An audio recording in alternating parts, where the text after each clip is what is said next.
Fish Venkat. ఈ పేరంటూ ఇండస్ట్రీలో తెలియని వాళ్ళంటూ ఎవరూ ఉండరు. సో ఎన్నో గొప్ప పాత్రలు, అలాగే ఎంతోమందిని అలరించిన వ్యక్తి ఆయన. మరి ఆయన ఆరోగ్య పరిస్థితి గత 4 సంవత్సరాలుగా క్షీణించిందనే చెప్పాలి.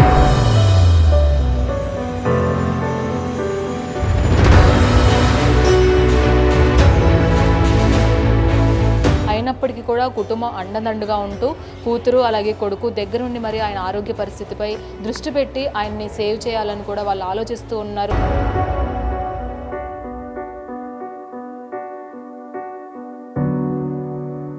ఈరోజు ప్రజెంట్ అయితే మనము బోడుప్పల్లో ఉన్న ఆర్బీఎం హాస్పిటల్ అయితే ఉన్నాము. ఫిష్ వెంకట్కి ఏదైతే ట్రీట్మెంట్ చేస్తున్నారో ఇక్కడే జరుగుతుంది గత కొన్ని రోజులుగా. మరి ఫిష్ వెంకట్ ఆరోగ్య పరిస్థితి ఎలా ఉంది, ట్రీట్మెంట్ ఏ విధంగా అందజేస్తున్నారు, అలాగే డాక్టర్స్ ఆయన హెల్త్ బులెటిన్ ఏ విధంగా ఉంది అనే వాటిపైన కూడా అన్ని విషయాలు అడిగి తెలుసుకుందాం వచ్చేయండి. ఫిష్ వెంకట్.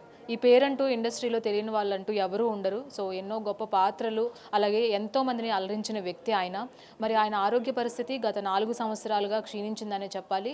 అయినప్పటికీ కూడా కుటుంబం అండదండగా ఉంటూ కూతురు అలాగే కొడుకు దగ్గరుండి మరి ఆయన ఆరోగ్య పరిస్థితిపై దృష్టి పెట్టి ఆయన్ని సేవ్ చేయాలని కూడా వాళ్ళు ఆలోచిస్తూ ఉన్నారు. హాస్పిటల్ చుట్టూ కూడా తిరుగుతూ ఉన్నారు. కానీ ఇప్పటి వరకు కూడా ఆయన ఆరోగ్యం అనేది కుదుట పడలేదని చెప్పాలి. రీసెంట్గా కూడా మళ్ళీ ఆయన తీవ్రంగా అస్వస్థకు గురయ్యారు. ఆర్బీఎం హాస్పిటల్లో కూడా ఆయన చేర్చడం జరిగింది. మరి వాళ్ళ కుటుంబ సభ్యులు అలాగే కొంతమంది దాతలు కూడా మనతో ఉన్నారు. అసలు ఏమనుకుంటున్నారు, ఆయన ఆరోగ్య పరిస్థితి ఎలా ఉంది, సో భవిష్యత్తుగా అంటే ముందుగా ఆయన ఆరోగ్యం కోసం ఎటువంటి జాగ్రత్తలు తీసుకోబోతున్నారు, ఇవన్నీ కూడా వారి మాటలో అడిగి తెలుసుకుందాం. నమస్తే అమ్మ. నమస్తే అండి. మీ కష్టం ఎవరికీ రాకూడదు, కానీ ఎంతో కష్టం. ఒక 2 సంవత్సరాలుగా అయితే విపరీతమైన కష్టాల్లో ఉన్నారు. కానీ ఆయన ఆరోగ్యం మాత్రం ఇప్పటి వరకు కుదుట పడలేదు. అసలు ఏమైంది అసలు ఆయన ఆరోగ్యానికి, ఇప్పుడు ఏ విధంగా ఉంది? డయాలసిస్ పేషెంట్ అండి. 2 కిడ్నీలు కూడా ఖరాబ్ అయ్యాయి. ఒక 4 ఇయర్స్ నుంచి డయాలసిస్ తోటే ఉన్నాడు డాడీ.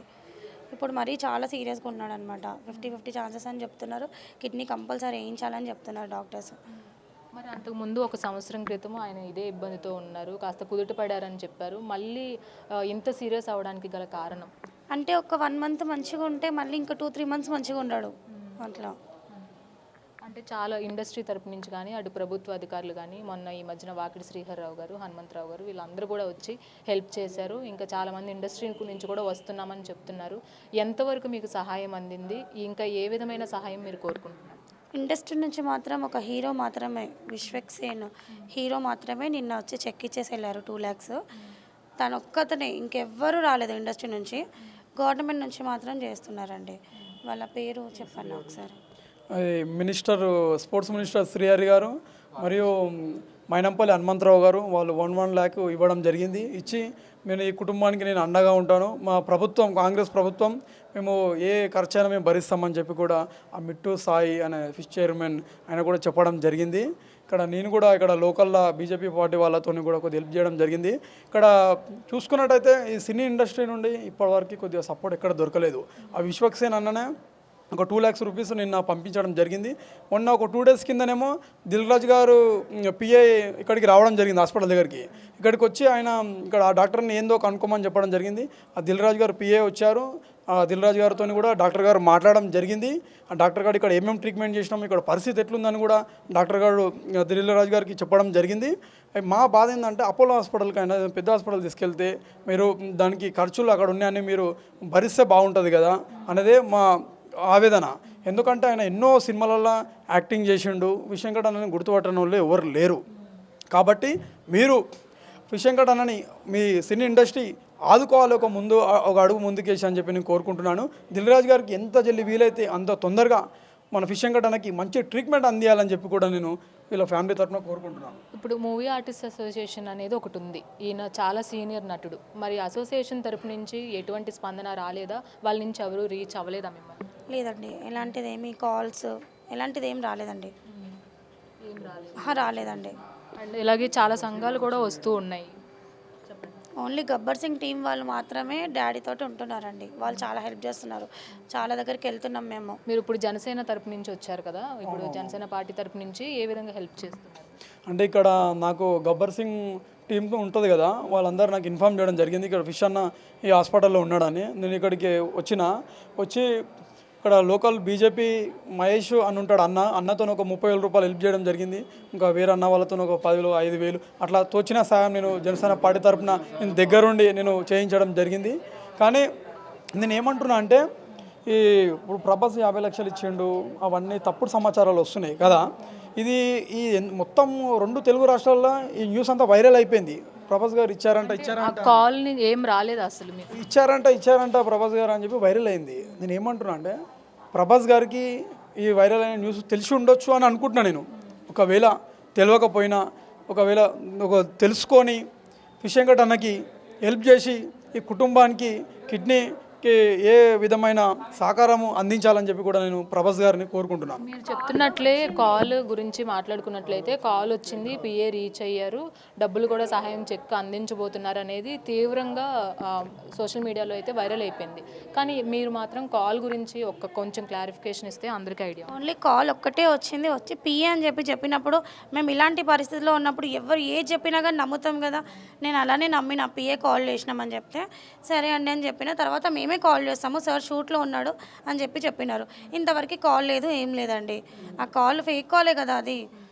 మీరు అసలు మొత్తంగా అంటే ఎక్స్పెక్ట్ ఈ పరిస్థితిలో ఏం ఎక్స్పెక్ట్ చేస్తున్నారని మేము అడగకూడదు, కానీ ఆయన ఆరోగ్యం బాగుండాలి కాబట్టి మీరు ఏం కోరుకుంటున్నారు?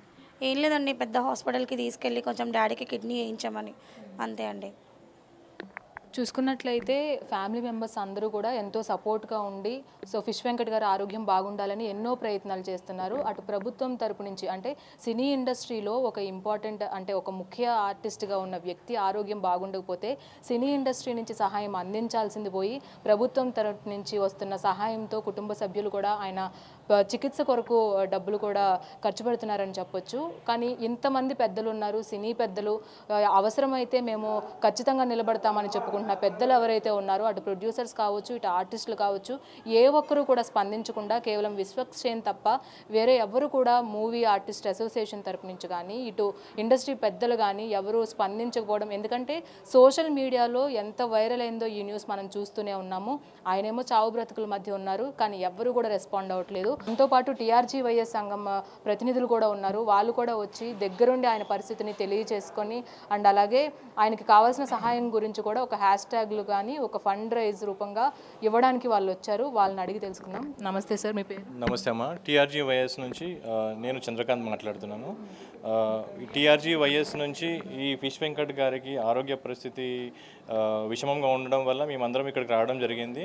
మేము ఇక్కడ రావడము ఇక్కడికి వచ్చి ఏంటంటే సినీ యాక్టర్స్ కానీ పొలిటీషియన్స్ కానీ ఎవరైనా ఇక్కడికి వచ్చి ఆయనకి హెల్ప్ చేయాలని కోరుకుంటున్నాము. అది కాకుండా మా గంగపుత్ర కమ్యూనిటీ నుంచి ఏ సోదరుడైనా కానీ వచ్చి మన ఫిష్ వెంకట్ గారికి సాయం చేయగలరని కోరుకుంటున్నాము.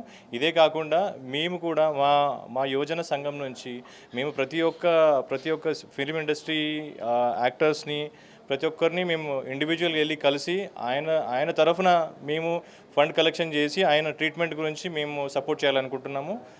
ఆయనకు సపోర్ట్ చేస్తూ ఆయన ఆరోగ్యం నార్మల్ కండిషన్లో వచ్చేంత వరకు ఆయన గురించి మేము పోరాడతాం. సార్, మీ సంఘం నుంచి మీరు ఏ విధమైన హెల్ప్కి మీరు రెడీగా ఉన్నారు? యాక్చువల్గా ఇప్పుడు ఫిష్ వెంకట్ గారు ఆరోగ్యం చాలా తీవ్రంగా దెబ్బతిన్నది అందరికీ తెలిసిందే. ఇప్పుడు మా యూత్ తరపు నుంచి మేము ఏం చేయగలుగుతాము అంటే అది చాలా చిన్నది అంటే మా ఆర్గనైజేషన్ చిన్నది కావచ్చు, బట్ మేము ఏదైతే స్టార్ట్ చేసే మూమెంట్ ఉందో ఇప్పుడు ఫర్ ఫిష్ వెంకట్ అని చెప్పేసి అది చాలా తీవ్రంగా తీసుకెళ్తాం. కంపల్సరీగా అందరినీ ఎవరెవరిని రీచ్ అవ్వాలా ఈ ఫండింగ్ అనేది మేము కలెక్ట్ చేసి వెంకట్ గారికి తప్పకుండా మేము సహాయం చేయాలని ట్రై చేస్తాం. ఫిష్ వెంకట్ ఫ్రెండ్స్ కూడా మనతో పాటు కొంతమంది ఉన్నారు, సో వాళ్ళు కూడా ఇప్పుడు ఆయన చూడడం జరిగింది. వారి మాటలు కూడా అడిగి తెలుసుకుందాం. సార్, మీ పేరు? నా పేరు నాగేశ్వరరావు అండి. ఎప్పటి నుంచి మీరు ఫ్రెండ్స్ సార్? సో ఆయన ఈ పరిస్థితిలో ఉండడం మీకు ఎలా అనిపిస్తుంది అండ్ ఏం సహాయం చేశారు మీ తరపు నుంచి? మాకు 20 years నుంచి ఫ్యామిలీ ఫ్రెండ్ అండి. ఆయనకు అలా కావడం మాకు చాలా బాధాకరంగా ఉంది. వాళ్ళ పాపకు మ్యారేజ్ చేసింది కూడా నేనే, అంటే సంబంధం చేసింది నేనే. ఆయనకు అలా అయిందంటే నేనే బాధపడుతున్నాను.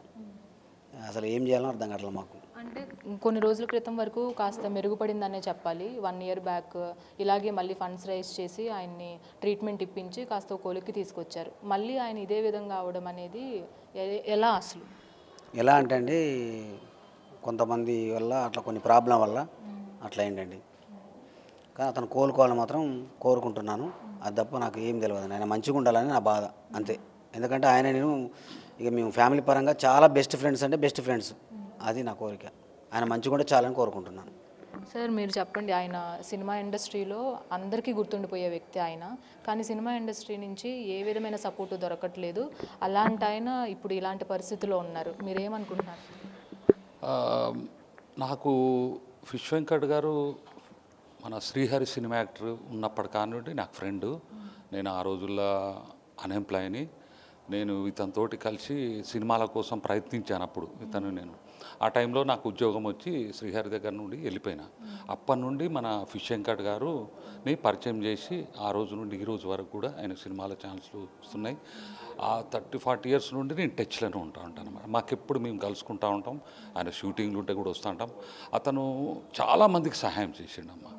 చాలామందికి డబ్బులు లేని వాళ్ళకు కూడా డబ్బులు ఇచ్చేటోడు, ఓపెన్గా ఉండేటోడు అనమాట. ఎవ్వరికి లేవనే మాట మాట్లాడేటోడు. ఈ రోజున ఆయన రెమ్యునేషన్ వచ్చిన డబ్బులు కూడా చాలామందికి హెల్ప్ఫుల్గా ఇచ్చేటోడు అనమాట.